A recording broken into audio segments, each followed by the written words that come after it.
Hello and welcome to Good to Know Shreveport-Bossier, a podcast showcasing the good things happening in our community.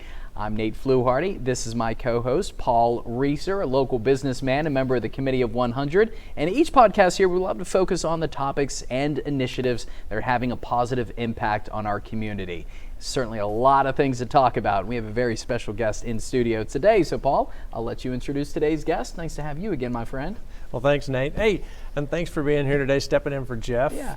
And thanks for being nice. So when Jeff comes back, could you give him some lessons on how to give a nice introduction? I can certainly try to do that. I'm a little off my game right now. I haven't been insulted. Easy to, well, give me time. No way. But it's easy to do that when you're surrounded by good people, and we certainly have the best here today when we talk about good things. Now, talking about good things. So we're talking about history today, Shreveport history. Shreveport has such a remarkable history, and a lot of things I've heard about, the music history and science and different things, but today we're going to talk about a story I wasn't aware of. Yeah. So in the 1800s, there was a yellow fever epidemic in Shreveport, and there was these five priests that totally selfless, actually sacrificed their own lives to serve during this event, this horrible event. And there's a documentary that's been made about them. This documentary is being played all over the world. It's winning all kinds of awards, and it was based on a book that was written by our guest today. Okay, that's the story here. So incredible. Dr. Cheryl White, she's a professor of history at Louisiana State University, Shreveport. She's a teacher, author, speaker, fresh back from Rome, and her television appearances. So, man, Dr. White, thank you so much for being here. Well, thank you for having me. This sounds like this is going to be fun. Oh, absolutely. Well, yeah, that could be. It just could be fun. It has promise It sounds to be. that way. Well, when Paul brought up the fact that we're going to be talking about history today, I knew that we had the right person on. Dr. White, we've talked to you a lot on KTBS about many different things in our community, but this one in particular, this is one that I interviewed you about, did an in-depth story years ago. So as Paul was saying, these five priests were really incredible. We're going to enjoy this today. Right. That's right. Good. So, you've got such a diverse experience in history. Now, how did you get so interested in history, and what were you doing in Rome just recently? Oh my gosh, I don't know how I got interested in history, but I can tell you it's been a lifelong love. It's the first thing I ever read were histories. So I always knew that's what I wanted to study.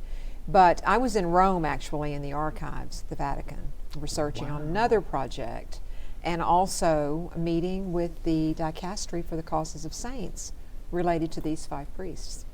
Okay. So, yeah. Well, tell us a little bit. Well, just tell us about the five gentlemen. Sure. And how this came about, that you found this story, and now that it's become this so critically acclaimed documentary. Sure. So you sort of set the context for it when you said that that there was an 1873 yellow fever epidemic in Shreveport. And I think if people understand that, we can begin to approach how this story really shapes our history as a city and also gives us a model we can sort of live by. So the city lost 1/4 of its population in about 12 weeks. Wow. And when you think about that on today's scale, we'd be talking about 50,000 people dead in a very short period of time. Many people fled the city. They thought that was the answer, was to get away from the fever. And in this case, we have 5 Roman Catholic priests who all made a very crucial choice. 2 of them were already in the area. A third was in Webster Parish, what is today Bossier Parish, actually. And those 3 made the decision to stay and care for those who were sick and dying. Wow. The remarkable part of the story is not just that they decided to stay, but that 2 others who were in safe places, one in Natchitoches, one in Monroe, made the choice to come to Shreveport, knowing that they were going to die.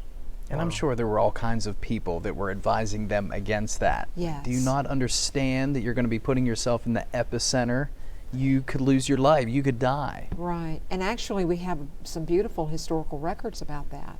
The 4th priest to die, Father Louis Gergaud, was pastor in Monroe. He stepped on the stagecoach to come to Shreveport. He had in his hand, we think, the telegram from Father Belay in Shreveport asking him to please come. And he stepped on the stagecoach, and someone said to him, why are you leaving us? yellow fever could come here. We need you here. And he responded to his associate pastor who was standing with him, and he said, "Write to the bishop and tell him I go to my death. It is my duty and I must go." Wow. Wow. In Natchitoches, Father Levezuet was preparing to leave to come to Shreveport, and a crowd gathered around him and said, "Please don't go." And someone hollered out and said, "You are going to your death." And he said, and I quote, "I believe it, but it is the surest and shortest path to heaven." Oh. And he got on his horse and came to Shreveport, and he lived less than 10 days. So the story here is not just yellow fever and not just Shreveport. It's sort of a universal human story, right? That when we have a difficult choice to make, when we're faced with those difficult choices, we really can make the choice to help others. Well, this documentary, so I was looking up the documentary. Yes. And it's critically acclaimed. Let me tell you some of the awards this thing has won. So, Best Feature Documentary at the Southern Cal Film Festival, Best Feature Documentary at the Europe Film Festival, Gold Award Feature Documentary at the Spotlight Documentary Film Awards, Yes. and winner of Best Feature Documentary at the Christian Film Festival. Yes. So why does this film have such universal appeal across, I mean, in Southern Cal documentaries and in the Christian film documentaries? Very interesting. Why is it so compelling? Right. I do think that's an interesting story there, that you have this unique nexus that happens between what we would say it was Christian or religious media and secular media. And I think it speaks to the universality of the story, that we're telling a story that has broad human appeal. It just happens to be 5 Roman Catholic priests. Wow. How did you, I mean, obviously, you know, this story's been around for a Yes. while, and the process and things like that. How did you get approached to actually get involved with the film, and how did you kind of get the ball rolling for something like that? That's Okay. incredible. Well, so the research on the book really began going back to 2016, 2017, and we knew that there was a story. My co-authors and I, Father Peter Mangum and William Ryan Smith, we knew there was a story that needed to be told. So we began compiling the research for the book, writing the book. The book is called Shreveport Martyrs of 1873, The Surest Path to Heaven, which is Father Levezuet's quote. Right. And once the book was out there and we realized that the canonization cause was going to proceed, that they are now in the Vatican's canonization process to become saints. So for non-Catholics, Yes. what is the canonization So process? for non-Catholics, the canonization process is a process by which, and it can take centuries, but it's a process by which people who have lived remarkable or exemplary model lives, what we would say from a Catholic perspective are holy lives, there's a process by which they are formally recognized in the church and become saints. The canonization process leads to sainthood. So after that happened, the book came out and there was wide interest in the story. The LSUS Foundation actually funded the production of this feature-length documentary. We had no idea that it was going to be so critically acclaimed. Chris Charles Scott, who is a film producer and director from Las Vegas, is the one who adapted our book to the film, and it was his creative vision. But yeah, a Shreveport story. It was all filmed here in Shreveport? It was, exactly. Well, except what we had to film in Washington, D.C. with the Vatican ambassador to the United States, who's been a great champion for this cause. Yeah. That's fantastic. I'd like to ask you about kind of back to the process of these 5 priests and kind of what would propel this for us to get an answer sometime soon when it comes to them getting sainthood. Does Pope Francis get involved? Yes. And talk about how that could help Did the you see the cause. Pope when you were in, you said you were at the Vatican last week. Only from a distance. Oh. He waved. Hey, He Pope. waved. He waved. No, the process is that, of course, it begins locally. So it begins with the diocesan bishop, Bishop Francis Malone, on December 8th of 2020, actually declared them to be servants of God, which is the first step in the process. So our research continues now to finalize the Historical Commission report, which I am chairing, And once that, all of their biographical information is gathered together, it's all assembled into one large report that all goes back to Rome. And yes, it is Pope Francis who will then decide if they will be venerable, which is the next phase in the process. So one of the ways I've heard this put is that it's the local bishop, and then it's the Pope, and then the last two steps, beatification, blessed, or canonization, saint. Those last two steps require miracles. So it's the bishop, the Pope, and God is how I've heard that put. Yeah. What a process. Yeah. We need to get a copy of this film to the Pope. We need to send this right to Pope Francis. Hey, Pope He's Francis. going to watch this. There you go. I would love that. How screening at the Vatican. How do Yeah. we watch the film now? Is it possible? Is it streaming somewhere? Right now it is not available, but that should be changing very quickly. We are hoping to have this out to the public. Well, I would say it's pending, but it is more immediate than I hope to say. Yeah. Wow. Okay, so it's in the process right now. Yes. I guess they're shopping it to vendors. They're trying to get it on like Netflix or Amazon. But you know, or it something is like our that, goal that no one would have to pay to see this. I Okay. mean, this is such a remarkable story and an inspiring story for all of us that I think it is our profound wish that it be free to anyone who wants to see it. The story behind it, I think that you don't have to be Catholic to understand the selflessness. Right. And I think that this is the act itself, and also the film is something that any religion, any denomination members can get behind this and be like, this is incredible what these guys did. Right.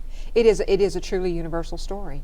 I mean, you don't have to be a Christian. You don't have to be a religious person at all, a person of faith, to understand that that there is something about our human condition that when we're faced with difficult choices, we know in our heart of hearts what the right thing is to do. And I think that's universal to humanity.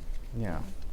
And is that depicted in the film? Is it like a narrative, like a fictional, like it's happening, or is it more of a here and there? What we really wanted to focus on was the true selflessness of their choices. In every single case, and think of it like one passing the baton to another, because that's literally how the timeline went, which is another thing very striking about it, is the timeline with which they died. But it's a choice, and it's a choice that not many people would make. I've asked myself, I think we all went through this probably when we were in the early phases of COVID. Right. This is when we were writing the book and actually finishing putting all the polish on the story. Yeah, I think we can relate to that to some extent. I was terrified of getting COVID in the very beginning. I think many of us were. I think a lot of us were, sure. And when you're faced with that choice, would I really do that? Would I really make a choice to put myself in a situation where I knew I would contract it, but believing I would die? That's a remarkable level of commitment. It certainly is. I tell you what, wow. For strangers, if you think about it, I took my dad to the hospital and he had COVID, and it was scary. Yeah. Nobody wanted to get in the car with him. And nobody wants to get in the car with him now when he's driving. But I didn't want to get in the car with him then, and it's my dad. But you do what you do. But for strangers, that would definitely be a challenge. And that is the key. And Shreveport was overwhelmingly Jewish and Protestant.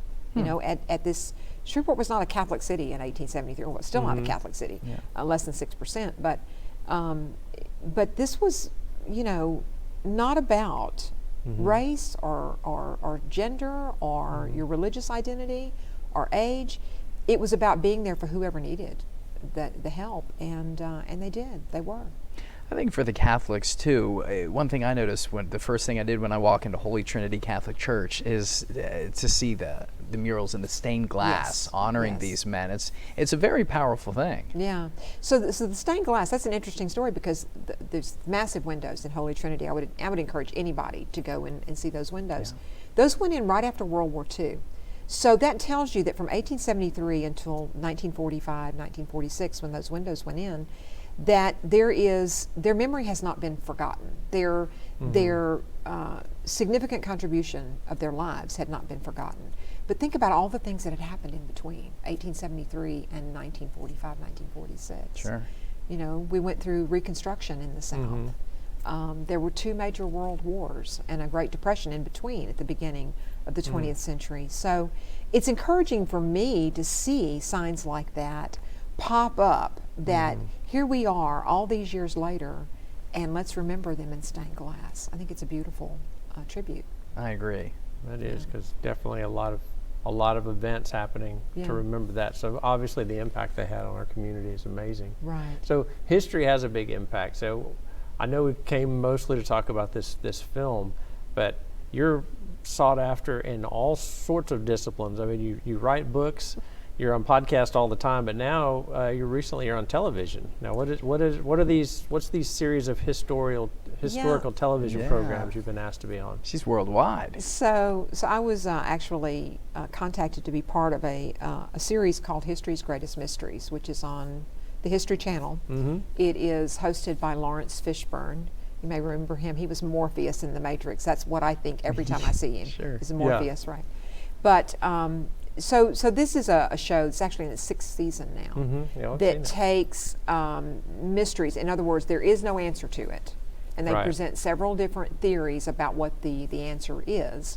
And there's always someone who brings a different perspective, and usually always, a scholar who will sort of keep everyone on track. Right, the boat. Yeah. So I was called in to do one on the Knights Templar, and which is fascinating. But then while I was there, I was also asked about a relic they found out I knew about, the Shroud of Turin. So I did an episode there too.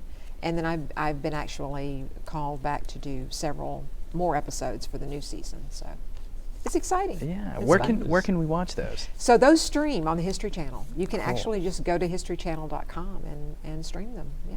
That is awesome. Yeah. I mean, like I say, you're the expert on the Shroud of Turin, which is amazing. You could definitely do a long story on that. Oh, yeah. Would you say that's the most It's the researched most studied object in the world. in the world? Yeah. And you're the expert. They call you onto the History Channel to talk about it. I was going to say that's another thing that you and Father Yes. Mangum teamed up on. Yes, that's not exactly too long right. ago. That's yeah. exactly right. Father Peter Mangum, who's in Monroe now, he's at the Church of Jesus the Good Shepherd, but he used to be the rector of the cathedral here in Shreveport. And that is, he's also an expert on the Shroud. And so yeah, we were a mighty force to be contended with here on the Shroud. One thing I find fascinating is, that's what I love about history, is the fact that, thousands of years have gone by. We have the most sophisticated levels of science that history has ever had, and there are still so many questions. Yes. And it really makes the mind just Boggles the wonder. mind, Nate. Yeah, absolutely. It does. It really does. The Yeah. Shroud is, I mean, describe the Shroud, so what we're talking about for the 7 people out there that haven't heard of the Shroud of Turin. It's probably more than And 7. then I want to go back to history, the history of Shreveport, There's because that's probably where more you've than definitely 7. written several Sure. books. Yeah. No, so the Shroud of Turin we're talking about is a 14.5-foot strip of linen cloth that millions of people believe is the burial linen of Christ. It's described in all 4 gospel accounts, and it bears the image of a man who was crucified and beaten in Roman fashion. The image itself is so compelling that we cannot reproduce it in any laboratory in the world today. So yeah, it's I said the most compelling thing in the world. I think it probably is. Well, it's Definitely is. because you said every discipline has studied it. Every discipline. And no one can right. disprove it. No one now, can there disprove are it. some people I remember a few years back that were saying, oh, the carbon dating's wrong on Right. this thing. It's really from the 1300s or something like that. Well, it was carbon 14 dated to 1260 to 1390, but what has come into question is the carbon 14 dating itself. We've been able to demonstrate in the last few years that the sample where they cut actually the fabric to test was from an area of the cloth that was rewoven in the Middle Ages. So you would expect to get a medieval date. After the big fire. Yeah. I mean, this thing has been through it. Yeah, it's Oh, been through yeah. 2 fires. Yeah. Been in 2 fires. Yeah. So, for those that don't know, I mean, how would it even survive being around for 2,000 plus years? I think it speaks to, even if it were a medieval linen, the fact that it has survived in such great Yes. shape tells us a lot about what people have believed it to be, that it's been that cared for. And isn't it powerful for you? Yeah. To see, I mean, when we had the replica here in Shreveport, Yes. I had the chance to go and check that out, and just seeing it and standing there and like, ugh. And I mean, I knew it was a replica, but I'm sure, for you, that has to be like a major driving factor for what you do. Yeah. Well, and I had the opportunity to see the shroud in Turin last summer as part of a small group with an event for the Archbishop. And I can tell you that seeing the real thing is overwhelming. And of course, then, after I got past the emotional sort of aspect of reacting to something I've studied so many years, I had sort of the scholars step in and say, okay, well, there's that water stain and there's that burn mark, and it's like the academic mind went to work. But that's the thing that the shroud does, is it pulls us in from every direction, philosophically, scientifically, historically, religiously. I mean, it appeals to every aspect of us. That says a lot. That's that's awesome, powerful. Yeah. Well, so we want to get back to history. Yes, but I mean, because we could do a whole episode well, on we the do shroud. have just a couple of minutes left, so interesting. yes, we could sit here and talk to you all day. But the Dr. history of White. Shreveport. So here's what a lot of people will be interested in. You've written books on the haunting aspect of Shreveport. Let's go from the sacred to the from profane. But yes. Told you we'd but cover it all. I think that your position on that is not, oh yes, I believe in ghosts, as much as, okay, so here's a ghost story. Now here's the actual history on how that happened. Is that correct? That's exactly right. And I think that the popular interest in the paranormal serves history well, because everyone who lived can be a ghost, and it's a great way to connect people to history, is to reach that kind of that popular culture appeal. And then sort of a bait and switch, though. When you take them on a haunted tour, they think that they're going to see ghosts, and I tell them history stories. But so you do haunted tours? I do. In Shreveport? I do haunted and wicked tours too. Wicked tours. What Shreveport is was a wicked place. What does that mean, a wicked tour? Wicked tours. So, that was another book. It's called Wicked Shreveport, and it's stories from the frontier town that, we were the furthest point west in the United States until Texas came into the Union in 1845. We were the frontier. So we had gunfights in the streets, bordellos on the riverfront. I mean, you name it. This was a wicked place. And you do tours? I do. How often do you do these tours? How does a person get to one of your tours? Yeah. Me and Nate are coming. I was going to say, now this is fascinating. It actually, after COVID, it's been a little bit difficult getting the numbers back up. And so last October is really the first time we were able to do like walking tours again with large groups, cemetery tours primarily. But I do hope to get back to the bus rolling haunted tours this year. That is so cool. Yeah. How do people find out about that? Do you So have there's do you have a website? actually there's a Facebook page called Historic Haunts of Shreveport, which is Historic Haunts of Shreveport Historic on Haunts Facebook. of Shreveport. Okay. It is that's the title of the 2010 book that I co-wrote with Dr. Gary Joyner.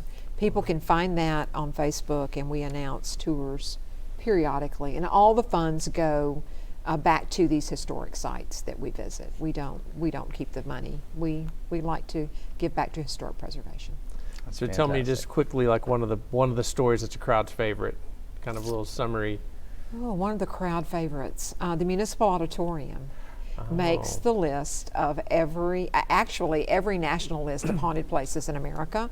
Municipal Auditorium in Shreveport is in the top 5 because of the Louisiana Hayride, the ghost of Elvis, the ghost of Hank Williams. So people love that. They love the story, and they love the music history too. Yeah. Wow. Yeah. This has been an awesome. Good. Unfortunately, This has we been got to fun. wrap things I can't up believe now. we're but already out of time. I know. I knew it was going to go fast. But Dr. White, too. I know folks watching, listening to this right now want to get more information on the film. Yes. Where can they check that out Yes. and kind of follow what you do? The website is shreveportmartyrs.org, all one word, shreveportmartyrs.org, and there's all the information there about our 5 priests and all their biographies, important news articles, and also a link to the trailer for the film, and a link to the books as well. Okay. And Paul and I are going to sign up for these Good. tours as soon as It'll we be get fun. rolling again. All You right. need love to it. get the word out. I want to go on one of these tours. I love Yeah, it. I do too. I love it. Nobody better to listen to. All right, Dr. you. White. Well, thank you so much for Thank being you. our very guest much today. Thank for coming you. out. All righty. Another In great. between all your other TV appearances and Yes. film festival Come tours to the hometown and studio. trip to Rome. That's right. Make Thank sure you for- check her out very soon on the History Channel, an episode coming up. Well, another great Good to Know podcast. And remember, we have new episodes coming up every other Wednesday, and you can always find these on where we typically listen to podcasts. Well, Dr. White, thank you Thank you. again so much. And Paul, great show as always, my friend. Thank you, Nate. Our Thank you. pleasure. All right, we hope that everybody has a happy and healthy and history-filled day.